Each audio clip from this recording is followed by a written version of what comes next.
حضرت عبداللہ ابن عمر رضی اللہ تعالیٰ عنہ بیمار ہو گئے، شدید علیل تھے، طبیعت مبارک میں کمزوری آ گئی، کچھ کھانے کو دل نہیں کرتا تھا، گھر والے بار بار کہتے کچھ کھا لیجئے کچھ کھا لیجئے، نہیں کھاتے تھے۔ بالآخر حضرت نافع آپ کے غلام تھے، ان سے کہنے لگے کہیں سے مچھلی مل جائے نا تھوڑی سی، میں کھاؤں گا۔ تو کہتے ہیں میں سارے مدینے میں ڈھونڈتا رہا، مچھلی نہ ملی، اگلے دن بھی ڈھونڈی تو نہ ملی، تیسرے دن بھی ڈھونڈی تو نہ ملی، تو فرمانے لگے یار بس چھوٹی سی خواہش ہے، کوئی فرض نہیں ملتی تو رہنے دے۔ کہتے ہیں چوتھے دن مچھلی مل گئی، میں 1.5 دینار کی مچھلی لایا، لا کے حضرت عبداللہ ابن عمر رضی اللہ تعالیٰ عنہ کے سامنے جو مچھلی رکھی تو آپ نے لقمہ روٹی کا توڑا تھا، مچھلی کو لگانے لگے کہ دروازے پہ فقیر نے آ کے آواز دی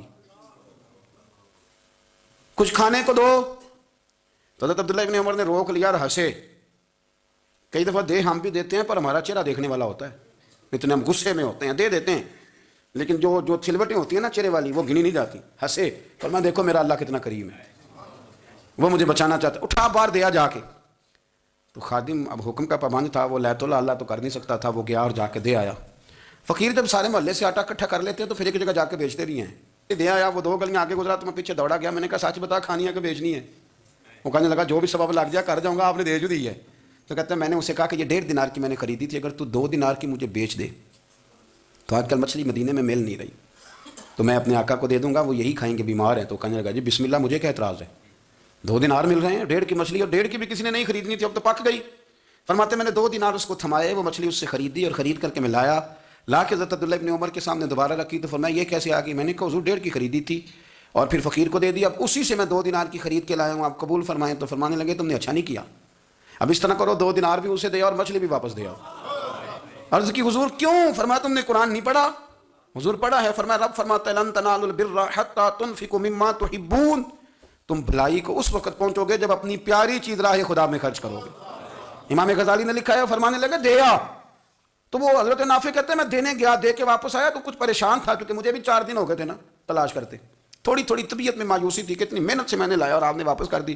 حضرت عبداللہ ابن عمر نے مجھے قریب بٹھایا، پھر مجھے تھپکی دی، فرمانے لگے پتر میں نے ویسے بھی کبھی جھوٹ نہیں بولا اور آج کل تو میں ویسے ہی بیمار ہوں، ٹائم ہی نہیں، وقت ہی نہیں، موقع ہی نہیں جھوٹ بولنے کا۔ میں تجھے سچ بتاؤں مجھے مچھلی کھا کے اتنا سکون نہیں ہونا تھا جتنی اللہ کے راستے میں خیرات کھا کے مجھے سکون ہوا۔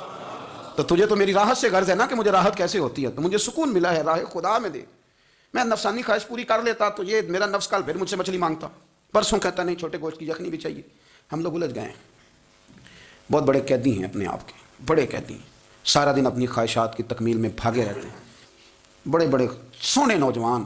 میں ان پہ تنقید نہیں کرتا، مجھے ان پہ ترس آتا ہے جب میں رات کے اندھیروں میں انہیں ٹیلی فون لے کے چوکوں میں کھڑے دیکھتا ہوں تو مجھے رحم آتا ہے۔ میں کہتا ہوں دیکھو نفس کی خواہش کے پیچھے یہ کیا مثلاً آخر کیا ہے اس میں، ایک عورت کے پیچھے تباہ کر لیا اپنے آپ کو، یعنی زیادہ سے یہ کوئی مقصود ہے، یہ کوئی مقصد حیات ہے جس کو مقصد بنا لیا ہے؟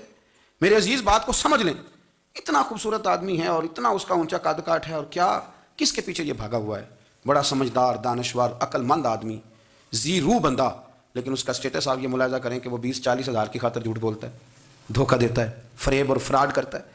ہم اپنی نفسانی خواہشات کے پیچھے اس طرح بھاگتے ہیں کہ ہم اصل سے رہ جاتے ہیں۔ میری باتوں کی سمجھ آ رہی ہے آپ حضرات؟ تھوڑا تھوڑا کر کے ایک ایک کر کے ان کی باتیں کم مانیں۔ وہ ضروری تو نہیں نا کہ سویرے ناشتہ بازار سے اپنی مرضی کا تگڑا کیا ہے، بازار سے لا کے پوڑیاں چنے بہترین کھائے، اور پوڑیاں چنے ابھی کھائے نہیں، شاپر میں ڈالے ہوئے ہیں اور وہ لے کے ابھی آ رہا ہے، تو ساتھ ہی رستے سے گوشت بھی چھوٹا اچھا لگا تو 2 کلو وہ بھی لے آئے کہ پوڑیاں چنے کھاؤں گا اور دوپہر کے لیے گوشت پکاؤں گا۔ وہ پہلے یہ تو کھا لے صاحب، اس سے تو نجات پا لے، یہ پتہ نہیں ہضم ہوتا ہے کہ کچھ اور کرتا ہے تیرے ساتھ، لیکن وہ گوشت بھی ساتھ لے آیا، یعنی ٹیبل پہ ناشتے کے ٹیبل پہ بیٹھ کے فیصلہ ہو رہا ہوتا ہے کہ ہم نے کیا کھانا ہے، ہم نے کدھر جانا ہے۔ سنگیو یاد رکھو، باتوں کو سمجھو اور غور کرو، یہ تھوڑا تھوڑا کر کے جب ہم چھٹکارا حاصل کرنے کی کوشش کریں گے نا، چھٹکارا حاصل کرنے کی، کئی جگہ سے کسی جگہ سے اگر آپ کو تنبیہ ہوتی ہے نا، تنبیہ، اس میں بھی بڑا مزہ آتا ہے، اس میں بڑا، ہمارے ایک بزرگ تھے تو ایک دن نا میں گیا تو کہنے لگے الحمدللہ آج میں بڑے سکون میں ہوں۔ میں نے کہا جی وہ کیا ہوا؟ کہنے لگے میں اپنے آپ کو بڑا پیر صاحب سمجھنے لگ گیا تھا، تو ایک وابڈا کے کسی آدمی سے کام تھا تو میرے ایک دوست نے مجھے کہا کہ پیر صاحب اس کو ٹیلی فون کر دیں، سنا ہے آپ کا عقیدت مند ہے۔ میں نے اس بندے کو ٹیلی فون کیا تو کہتا پیر صاحب میں عزت آپ کی بڑی کرتا ہوں پر یہ کام نہیں ہو سکتا۔ کہتے جب اس نے مجھے کہا نا تو کچھ بھی نہیں، تو مجھے بڑا مزہ آیا، ورنہ میرا تو نفس پھول گیا تھا، میں تو سمجھتا تھا کہ جو میں کہتا ہوں ویسے ہی ہو جاتا ہے۔ کہتے اس نے تھوڑا سا نا مجھے لیول میں کیا ہے، مجھے مزہ آیا۔ یہ لوگ نا اپنے اوپر بوجھ ڈالتے تھے، یہ تھوڑا تھوڑا پیچھے ہٹتے تھے، یہ سمجھتے تھے کہ اس طرح تو ہماری تکمیل رہ جائے گی، صبح سے شام تک اگر اسی نفس کی باتیں مانتے جائیں گے تو خرابی کرے گا۔ دولت کا نشہ ہے بھائی، دولت کٹھی کرنے والا کسی جگہ سیر نہیں ہوتا، حسن کا نشہ ہے، حسن کا نشہ ہے۔ حضرت ابوبکر شبلی رحمۃ اللہ علیہ فرمایا کرتے تھے جو تیری بیٹی کو خوبصورت سمجھ کے اس کے ساتھ نکاح کرنا چاہے اسے بیٹی نہ دینا۔ حضرت جی کیوں؟ فرمایا حسن تو تھوڑے دن کے بعد ختم ہو جائے گا، پھر وہ اس کی قدر نہیں کرے گا، وہ تو کہیں اور منہ مارتا پھرے گا۔ حضرت ابوبکر شبلی رحمۃ اللہ تعالیٰ علیہ کی بیٹی خوبصورت تھی، ایک نوجوان کہنے لگا میرا نکاح کر دیں۔ آپ فرمانے لگے پتر تو 1 مہینے کے بعد آنا کر دوں گا، بڑی موٹی تازی خوبصورت صاحبزادی۔ تو حضرت نے اسے دوائی کھلائی، اسے پخانے لگ گئے، جو پخانہ کرتی ایک مٹکے میں سنبھال دیتے۔ تھوڑا وقت گزرا تو وہ ہڈیوں کا پنجر بن گئی، مہینے بھر میں دست اتنے آئے کہ کمزور ہو گئی۔ تو ابوبکر شبلی 1 مہینے کے بعد نوجوان کو بلایا، فرمایا ادھر آ تیرا نکاح کروں۔ بچی دکھائی تو وہ کمزور بستر پہ پڑی، فرمایا شادی کرنے لگا اس سے نہیں میں نے کرنی۔ فرمایا یہ وہی ہے؟ کہنے لگا جی نہیں۔ فرمایا تو کہتا تھا مجھے عشق ہے، کدھر گیا تیرا عشق؟ کہنے لگا حضرت صاحب آپ کیسی بات کر رہے ہیں؟ فرمایا ادھر آ۔ پھر وہ مٹکا جس میں گند رکھا تھا وہاں لے گئے، فرمانے لگے تیرا اس کے ساتھ عشق تھا، یہ ہے تیرا عشق۔ فرمایا اسے تو میں 4 دن روٹی کھلاؤں گا پھر تندرست ہو جائے گی، لیکن میں دیکھنا چاہتا تھا کہ تو میری بیٹی سے پیار کرتا ہے یا اس کے چہرے پہ آنے والی کچھ وقت کے لیے سرخی سے پیار کرتا ہے، اس لالی سے پیار کرتا ہے جو جوانی کے وقت بچوں اور بچیوں پہ آتی ہے، کس چیز کے دل دادا؟ یعنی کیا مطلب؟ نفس کی غلامی، سراسر غلامی، اور پلٹ پلٹ کے اور بڑے بڑے سیانے بندے چھوٹی سی خواہش کے لیے، بڑا سمجھدار آدمی، بڑا سیانا بندہ۔ میں ایک بڑے بزرگ عالم تھے، میں ایک دفعہ ملنے گیا تو پائے پکا رہے تھے، خود پائے پکا رہے تھے، تو وہ بڑے پیار کی بات ہوتی ہے نا جی، تو تامت باندھی ہوئی اور بڑی جناب خستہ حالی اور وہ پائے پکا رہے ہیں۔ تو میں نے ان سے کہا حضرت جی پائے تو کسی اور نے بھی پکا لینے تھے، آپ بخاری لے کے بیٹھتے، چلو میری طرح کا کوئی بندہ آپ سے استفادہ بھی کر لیتا۔ اب پائے آپ لائیں گے، پھر پکائیں گے، پھر آپ کھائیں گے، تو یہ تو 24 گھنٹے آپ کسی کام میں گزر جائیں گے۔ تو یہ ایک چھوٹی سی خواہش کے لیے، میں کسی چیز کو حرام نہیں کہہ رہا، قرآن پاک کی جو آیت پڑھی ہے صرف اس کی تفسیر آپ کے سامنے عرض کر رہا ہوں۔ ہماری خواہشات ماں پالتی ہے، آپ کو نہیں پتا کتنے دکھ سہتی ہے۔ میں ان ماؤں کو جانتا ہوں جو بیٹے کے حصوں کی مار بھی اس کے ابے سے کھاتی ہیں، مار کھاتی ہیں وہ۔ ایک خاتون ہے، ایک کان سے سنتا نہیں، میرے پاس ایک دفعہ کہنے لگی 60 لگ گئی سی، کوئی دعا کر دیں یا کوئی وظیفہ پر، ڈاکٹر کہتے ہیں ٹھیک نہیں ہو سکتے۔ میں نے کہا باجی صحیح بتاؤ مسئلہ کیا ہے؟ کہنے نہیں کچھ بھی نہیں، مسئلہ کیا ہونا ہے، پتر غلط نکل آیا ہے، اس کا باپ روز مارتا ہے، میں آگے گئی ہوں تو اس نے ایک تھپڑ میرے کان پہ مار دیے، پردہ پھٹ گیا۔ مائیں مار کھاتی ہیں، لیکن وہ پتر جس کو بڑی محنت سے پالا ہے وہ جوان ہوتا ہے تو اماں سے کہتا ہے تجھے چھوڑ دینا ہے، پر جس لڑکی سے میرا ٹیلی فون پہ رابطہ ہے اسے نہیں میں نے چھوڑنا، وہ نہیں چھوڑ سکتی، ہر شے کچل جاتا ہے وہ۔ اماں کبھی لیٹ کے رات کو سوچتی ہے کہ یہ تو میری کل کمائی تھی، میں تو آج بھی اس کے حصے کے تھپڑ اپنی گالوں پہ برداشت کر رہی ہوں، تو یہ کدھر گیا؟ اردشیر نام کا بادشاہ تھا، حضرت محدث ابن الجوزی آج سے کچھ 700 سال پہلے لکھتے ہیں۔ اردشیر بادشاہ بڑا خوبصورت تھا، جوان تھا، بڑا عقل مند تھا، اس نے اس طرح کی قریب قریب کی ساری ریاستوں پہ قبضہ کر لیا، بڑا عقل مند زیرک تھا، قبضہ ہو گیا۔ ایک بادشاہ بڑا سخت تھا، اس کے ساتھ جب پنجہ آزمائی ہوئی تو اردشیر کہتا ہے اس پہ میرا قبضہ نہیں ہو رہا تھا، اور جب ہم نے ساری ریاستوں نے مل کے اس پر حملہ کیا تو ایک قلعے کے اندر قلعہ بند ہو گیا۔ اردشیر بڑا خوبصورت آدمی تھا، بڑا سمجھدار تھا، تو وہ بادشاہ قلعہ بند ہو گیا، اس نے کہا نکلنا ہی نہیں۔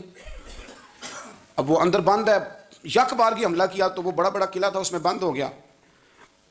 اس بادشاہ کی نا جس پر حملہ کیا، اس کی بیٹی اچانک ایک دن قلعے کی دیوار پہ چڑھی تو اردشیر کے حسن و جمال کو دیکھا تو عاشق ہو گئی، اور اپنے ہی باپ کے خلاف اسے کہنے لگی کہ اگر تو میرے ساتھ شادی کا وعدہ کرے نا تو میں تجھے رستہ بتاتی ہوں حملہ کرنے کا۔ اس نے کہا میرا وعدہ رہا، تو رستہ بتا۔ اس نے رستہ بتایا اس لڑکی نے، اور بادشاہ نے حملہ کیا تو اس کا باپ قتل کیا، اس علاقے پہ قبضہ کیا شادی کے وعدے پر۔ ہاں نفسانی خواہش بندے کو اندھا کر دیتی، نہیں سمجھ آتی اس کو میں کدھر جانا ہے، اندھا کر دیتی۔ حملہ کیا، اور جب اس لڑکی کو لے کے آیا نا اپنے محل میں، تو پہلے دن شادی کی پہلی رات تھی، تو بستر بچھایا کنیز نے، تو وہ کبھی کروٹ ادھر بدلتی کبھی ادھر بدلتی، تو بادشاہ کہنے لگا کیا ہے؟ کہنے لگی بستر میں کچھ ہے مجھے تکلیف دے رہی۔ اس نے چراغ جلائے اور جب بستر اٹھایا تو ایک اتنا سا دھاگا نکلا، دھاگے سے عموماً تکلیف نہیں ہوتی، تو اس نے کہا تو اتنی نرم و نازک ہے کہ دھاگا؟ کہنے لگی میرا باپ نا میرے ساتھ اتنا پیار کرتا تھا کہ روز میرا بستر بھی خود بچھاتا تھا، اور اس نے آلہ رکھا ہوا تھا، وہ ناپتا تھا کہ کوئی پایا اونچا نیچا تو نہیں، میری بیٹی کا بیلنس سوتے وقت خراب نہ ہو جائے، اور میرے لیے گوشت اور کپڑے بھی خود پسند کر کے لاتا تھا، کھانے پینے کا خود خیال کرتا تھا۔ اردشیر کہنے لگا اچھا وہ اتنا پیار کرتا تھا، اور پھر تو نے اس کے ساتھ کیا کیا؟ کہنے لگا بلاؤ کنیزوں کو بلایا، فرمایا اس کو اٹھاؤ اور جلاد کے پاس لے جاؤ، اسے کہو کہ اس کے بال ایک گھوڑے کے ساتھ باندھے